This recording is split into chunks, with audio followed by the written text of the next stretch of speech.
তো সন্ধ্যে থেকে আমরা যতটা খবর পাই এর বাড়ির সামনে 10-15-20 জন বেশ বসে থাকে। ওইদুল ভাই আমি যতটা জানি থানায় জানানোর সত্ত্বেও থানায় এসে ওইদুল ভাই কমপ্লেন করতে বাড়ির সামনে মারা হয় ওকে। ফের কাঁটাডাঙ্গা কিছু দূর বাইকে ওরা আসে 3-4 জন বাইকে কাঁটাডাঙ্গা রাস্তায় ফেলেও মারা হয়। আমি যখন এসব নেতা ওইদুল ইসলামের উপরে আক্রমণ রাতের অন্ধকারে এমনই অভিযোগ উঠছে এই মুহূর্তে জিরেনগাছা হসপিটালে তিনি ভর্তি আছেন এবং সেলাইন চলছে, এমনটাই কিন্তু সেই ছবি হয়েছে। মানে কদিন ধরে তো আইএসএফ নেতাদের এমনি মারার পরিকল্পনা করছে। বিশেষ করে আমাদের ওইদুল ভাইয়ের উপরে বেশিরভাগ টার্গেট ছিল যে একে জাহানে সরাতে, জাহানে মেরে দিতে হবে। গুরুত্বপূর্ণ খবরের দিকে চোখ রাখবো। এখনও 4 থেকে 5টা মাস বাকি বিধানসভা ভোট। 26শে বিধানসভা ভোটের আগেই আবারও উত্তপ্ত পরিস্থিতি সেই ভাঙড় বিধানসভা। এবারে আইএসএফ নেতা ওইদুল ইসলামের উপরে আক্রমণ রাতের অন্ধকারে এমনই অভিযোগ উঠছে এই মুহূর্তে জিরেনগাছা হসপিটালে তিনি ভর্তি আছেন এবং সেলাইন চলছে, এমনটাই কিন্তু সেই ছবি আপনাদেরকে গ্যাস সেলাইন চলছে। এই ভাঙড় বিধানসভাতে নতুন করে উত্তপ্ত পরিস্থিতি। জানেন শওকত মোল্লা ভাঙড় বিধানসভাতে অবজারভার, আর সেই শওকত মোল্লার অনুগামীদের হতে আক্রমণ ভাঙড়ের আইএসএফ নেতা ওইদুল ইসলাম।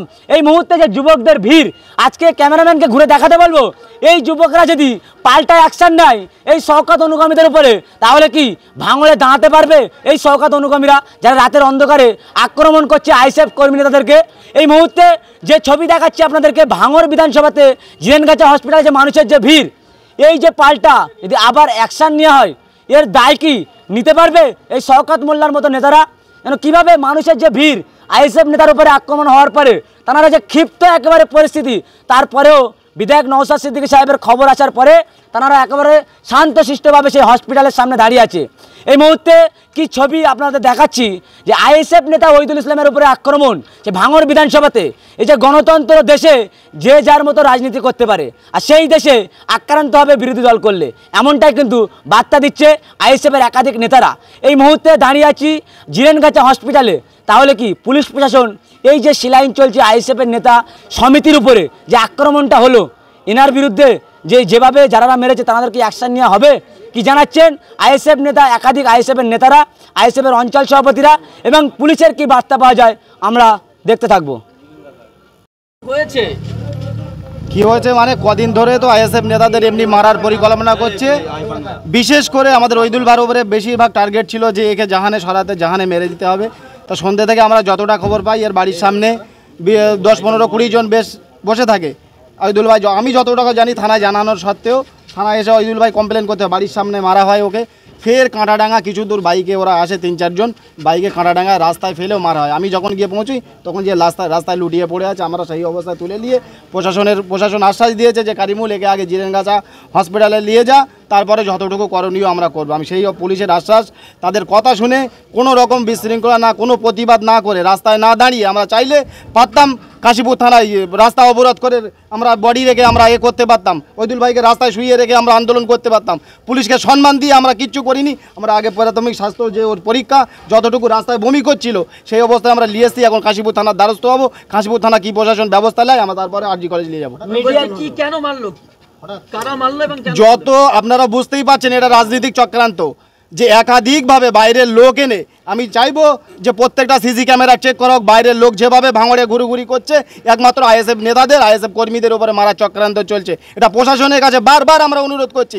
আমরা কি আপনাদের কাছে লিখিত দিলেও তো কাজ হচ্ছে না, তাহলে এবার কোথায় যেতে হয় আপনারা বলেন, আমরা সেই অবস্থায় সেখানে যাব যাতে আমাদের এই নেতাদের সুরক্ষা দেওয়া হয়। টিএমসি নেতারা চক্রান্ত করছে। রাতের অন্ধকারে যারা ন্যায্য খবর তুলে ধরছে তাদেরকে রাতে অন্ধকারে আক্রমণ করার চেষ্টা, কি বলবেন? দেখো, আক্রমণ করবার ঝাই করো, ভাঙড়ের মানুষ শেষ রক্তবিন্দু পর্যন্ত এই অন্যায়ের বিরুদ্ধে লড়াই করছে, আগামী দিনও করবে। তৃণমূলের পক্ষ থেকে বলা হচ্ছে তাদের দলে 3 জন কর্মী আক্রান্ত হয়েছে, জনরোষে পড়ে ওইদুল ইসলাম মার খেয়েছে। তৃণমূলকে মারেনি, তৃণমূলে 3 জন আক্রান্ত। আমি বারবার বলি যে বারবার ঘুঘু ধান খেয়ে যায়, ওরকম কাজ এবার আর হবে না। এবারে ঠিক লোকের গায়ে হাত দিয়েছ, কোথায় যেতে হয় আর কতদূর নিয়ে যেতে হয় আমরা যাব। বারবার নাটক করে গিয়ে হসপিটালে শুয়ে পড়া এবার আর হবে না। পরিস্থিতি ওইদুল ভাই যা সময় কথা হবে তাদের সাথে। সোশ্যাল মিডিয়ায় কিছু বক্তব্য দেখেন, ওইদুল দা বক্তব্য, সেখানে তৃণমূল নেতারা বক্তব্য, কি বক্তব্য পাল্টা বক্তব্য, এই করে নতুন করে ভাঙড় আবার উত্তেজনা, কি মনে করেন? দেখো, কথার বক্তব্য হবে তাই বলে কি জাহানে মেরে ফেলবে নাকি? যদি সেইটা সেরকম মনে করে, আমি তো বারবার বলছি কোনো কর্মীদের নয়, ফেস টু ফেস নেতা আসুক, কোন নেতা আসবে ফেস টু ফেস লড়াই হবে তার সাথে। ভাঙড়ের মানুষ শান্তিতে ঘুমাক আমরা চাই।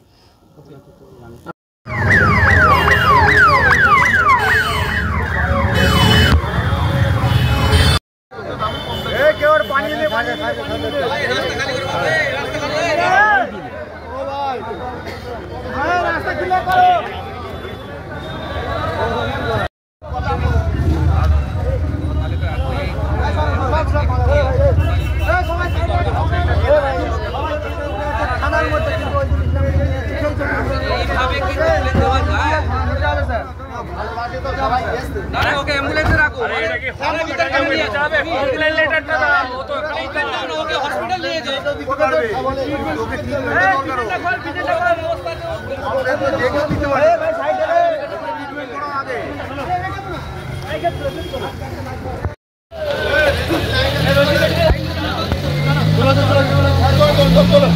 দেখলাম নি, চলো।